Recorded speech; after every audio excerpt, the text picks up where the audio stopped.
Bienvenue dans le podcast À cœur et à corps, un podcast à la découverte de notre pouvoir personnel. Bonjour à tous, je suis heureuse de vous retrouver pour un nouveau podcast, un nouvel épisode où j'ai envie de vous parler du regard de l'autre, du regard des autres. Parce que toute ma vie, j'ai eu besoin du regard des autres pour avoir une validation personnelle.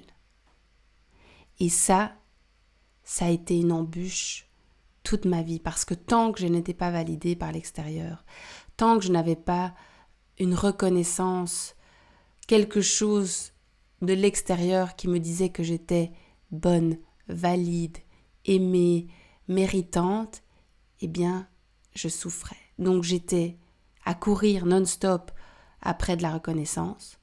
Je portais des masques et je changeais d'attitude en fonction des personnes qui m'entouraient comme un caméléon pour pouvoir plaire. Et j'étais complètement à côté de mon âme, de ce que je venais chercher ici dans le monde, parce que tant que j'assouvissais ce besoin qui était tellement douloureux en moi, regardez-moi, j'ai le droit d'exister, reconnaissez-moi. Et ça crée toute une vie, toute une réalité, toute une matrice autour de moi, parce que j'avais cette blessure-là en moi. De ce que je suis n'est pas assez. Ce que je suis n'est pas assez.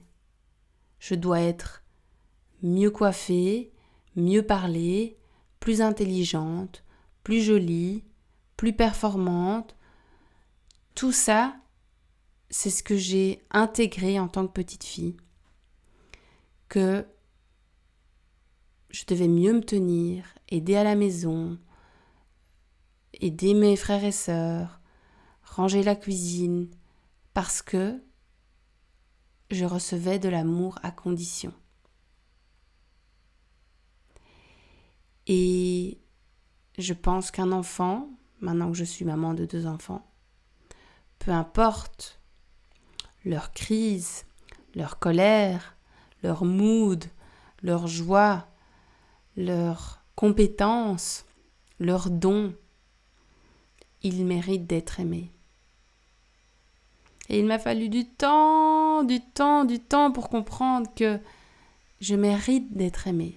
Encore parfois aujourd'hui, je dois me le rappeler. Sylvie, tu es aimée. Tu as le droit d'être aimée. Tu n'as pas besoin d'être parfaite. Tu n'as pas besoin d'être la plus jolie, la plus compétente, la plus intelligente, la plus. Tu as juste besoin d'être toi. Et plus j'arrive à toucher mon authenticité et ma vulnérabilité, plus l'amour que je reçois est vrai, libérateur et sans condition. Ça ne veut pas dire que je peux faire que de la merde et faire n'importe quoi. Là aussi, je vais attirer des choses, bien sûr, différentes.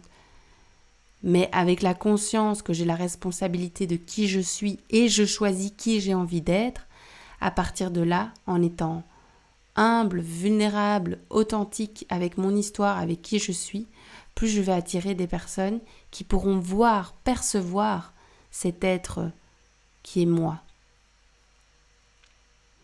Et donc, attendre la validation de l'extérieur. Si pour se sentir jolie, il faut qu'on me dise que je sois jolie.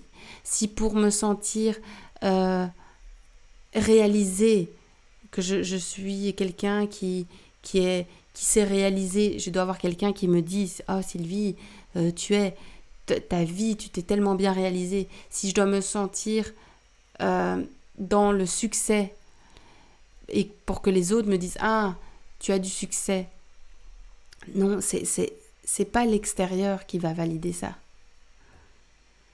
L'extérieur, une fois que ce sera validé en moi, va sans doute me refléter cela.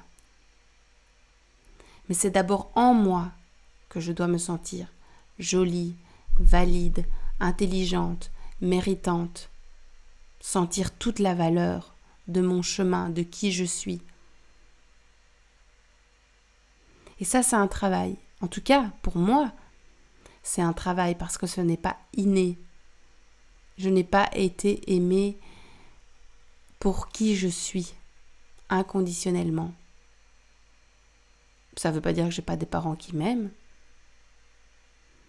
mais dans ce que eux vivent et dans ce que eux sont, eh bien, ils m'ont aimé comme ils pouvaient. Et moi, j'ai intégré ces croyances-là, que j'étais un enfant qui pouvait être aimé si et seulement si,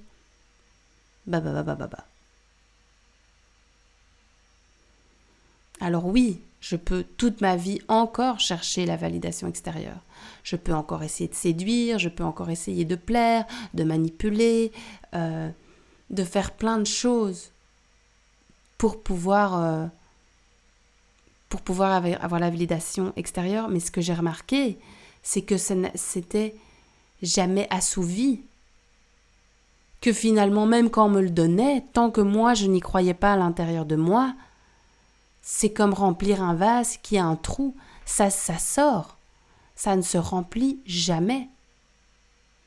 Donc c'est à moi de prendre soin de ce trou, en fait. Et de comprendre que ce n'est pas la vérité vraie. Ce n'est pas la réalité.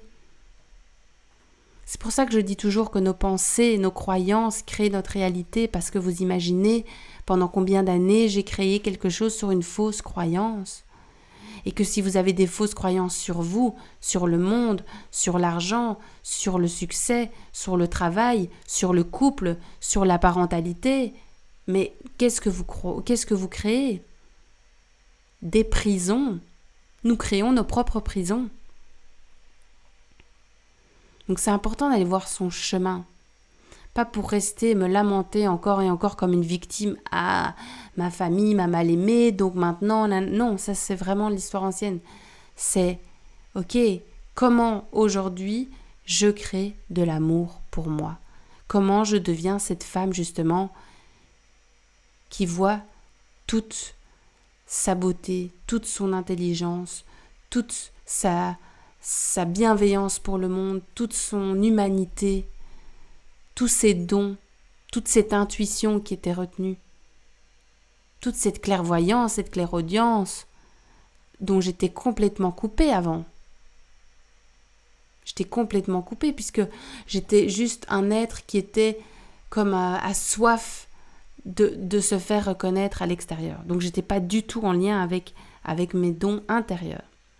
Et c'est pour ça que je pratique la méditation, c'est pour ça que je pratique l'écriture, le journaling, c'est pour ça que je pratique cette relation à moi-même, à l'intérieur de moi.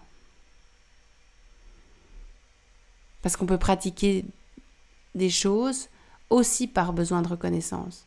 Moi, j'ai fait un cercle de femmes, moi, je tire les cartes, moi, je fais brûler de la sauge juste pour être cool et pour plaire et pour montrer que moi aussi, je suis spirituelle. Non. Le vrai chemin, il se fait humblement, seul, avec soi-même. Donc si vous aussi, vous avez du mal à vous aimer, à reconnaître votre valeur, à sentir que vous pouvez réussir, à sentir aussi que vous pouvez donner au monde, à sentir toute votre puissance, toute votre capacité,